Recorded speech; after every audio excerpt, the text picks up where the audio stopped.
हमारा private coaching classes का ये संगठन है, 2000 में बनाया था हमने।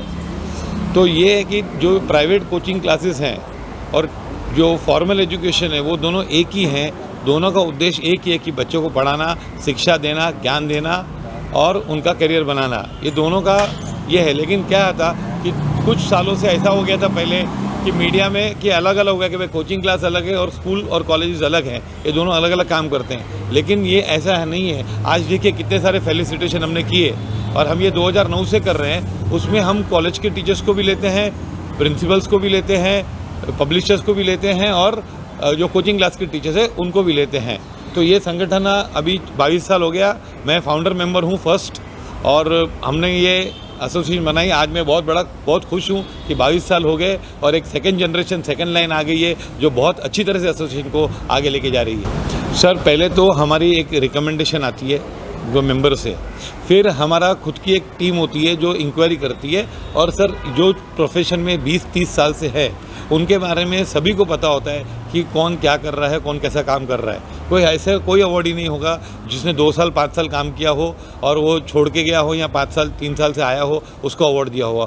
मिनिमम आपने देखा होगा कि आज भी जो मिनिमम जो अवार्ड दिया गया वो 28 साल की 28 साल से जो महिला पढ़ा रही है उसको दिया गया था। और वैसे हमारा क्राइटेरिया 25 से 30 साल के बाद ही देते हैं award. See the concept of award is like this कि government doesn't recognise coaching classes anywhere. Okay, school के टीचर को अवार्ड मिल जाता है for ever whatever services is rendering, लेकिन कोचिंग क्लास रिकॉग्नाइज नहीं है तो उनके टीचर को कहीं पे भी अवार्ड नहीं मिलता।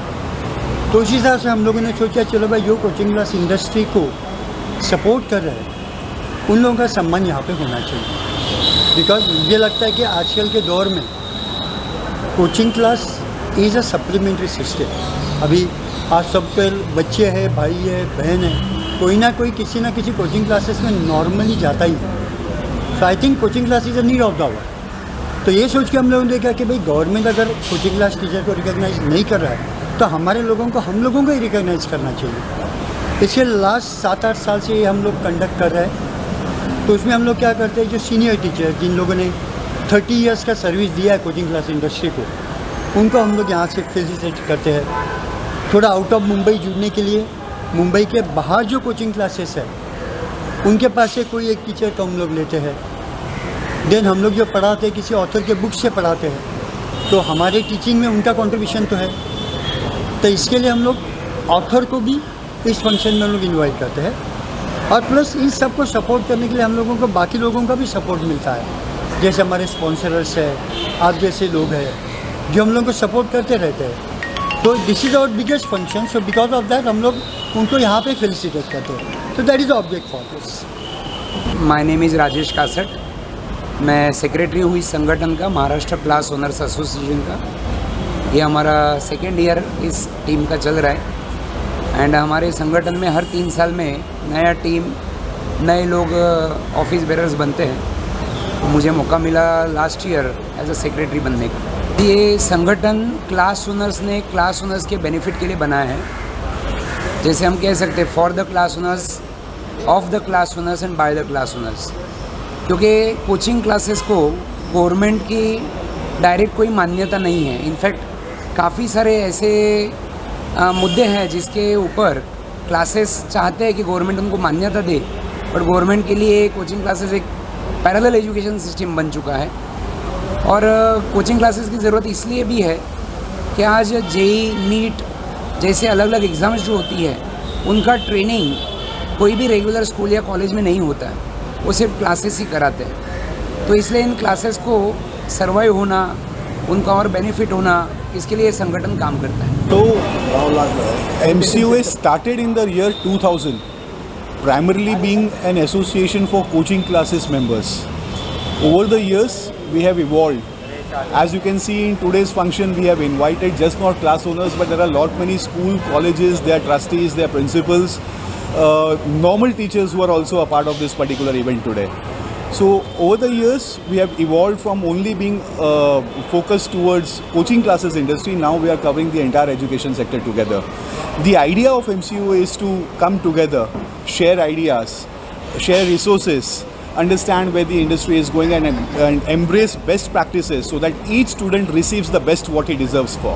Sir, एक देश अपने यूथ के ऊपर बनता है, ये हम काफ़ी सालों से नेहरू जी के ज़माने से सुनते हुए आए, बट ये यूथ जो है वो एजुकेशन के ऊपर बनता है और ये टीचर्स जो है वो एजुकेशन की बुनियाद को हमारे देश के अंदर बनाती है। अनफॉर्चुनेट सिचुएशन है कि उतना ध्यान जितना देना चाहिए इन टीचर्स के ऊपर उतना ध्यान जाता नहीं है। हमारा ये एक कोशिश है जहाँ पे हम हर साल टीचर्स को बुलाते हैं और उनको सम्मानित करते हैं। We reward them and we definitely acknowledge their achievements and their contributions to the society to take this youth of the country into a different direction all together. Keep building, we have got just one job to do. भगवान ने हमें, ऊपर वाले ने हमें खाली एक चीज़ के लिए बनाया है कि और बनाते जाए और हमें उसी चीज़ के ऊपर फोकस करना चाहिए। जब हम बाहर जाते हैं, जैसे अभी हम इंटरव्यू दे रहे हैं तो आजू बाजू में से काफ़ी आवाज़ें हैं। Our objective is to shut out that particular noise and focus on the task we have got at hand. And that particular task to our community is to build our nation, and that is what our focus should be. जय हिंद। अब main stream में लेने की बात करूँ तो sir, तो इसका सिंपल सा सोल्यूशन है सर। अगर आप मेरे से पर्सनली पूछे, क्योंकि हम एजुकेशन इंस्टीट्यूट चलाते हैं सर, मैं ऐसा नहीं मैं बोल सकता, क्योंकि सर बहुत सारे आज CBSE स्कूल्स यहाँ पे मुंबई में भी होंगे, तो सर कोई सर सांगली में भी हो सकता है सर, कोई यूपी के कोई गांव में भी हो सकता है। बट सर जब तक हम वैल्यू एजुकेशन पे सर हम काम नहीं करेंगे सर, तब तक सिर्फ बदलाव नहीं आएगा सर।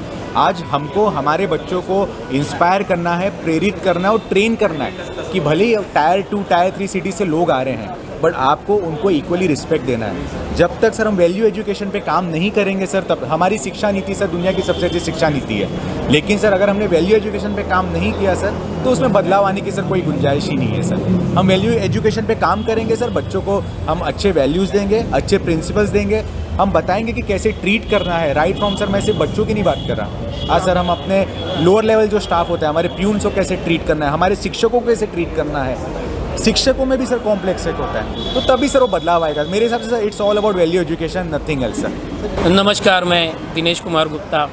यूट्यूब पर मेरा चैनल है Dinesh sir live study and other 2 channels. सारे मिला के पूरे महाराष्ट्र के हर गांव से लगभग 13 लाख से ज़्यादा बच्चे मेरे ज़रिए जो है मुफ्त में शिक्षा ले रहे हैं, फ्री एजुकेशन, वो भी 11th 12th। ऐसे जो साइंस स्ट्रीम के सब्जेक्ट हैं जो लाखों रुपए पैसे खर्च करने पड़ते हैं, वो सारी चीज़ें मेरे ज़रिए, जो काफ़ी रिमोट एरियाज़ हम कह सकते हैं, महाराष्ट्र के दूर दराज के क्षेत्र जहाँ पर अभी भी इंटरनेट की सुविधा नहीं है, ऐसे इलाकों तक मैं पहुँचा हूँ और वहाँ के बच्चों को फ़ायदा हो रहा है। लेकिन कहीं ना कहीं शहरी भाग जहाँ पर है, तो शिक्षा की बात करेंगे तो बच्चों को आगे जाने के लिए कोचिंग क्लास की एक ज़रूरत होती है, अच्छे टीचर्स का मार्गदर्शन चाहिए होता है, गाइडेंस चाहिए होता है।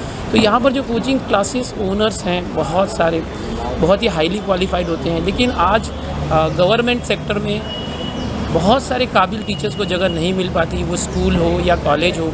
तो ऐसे में क्या वो भूखा रहेगा टीचर?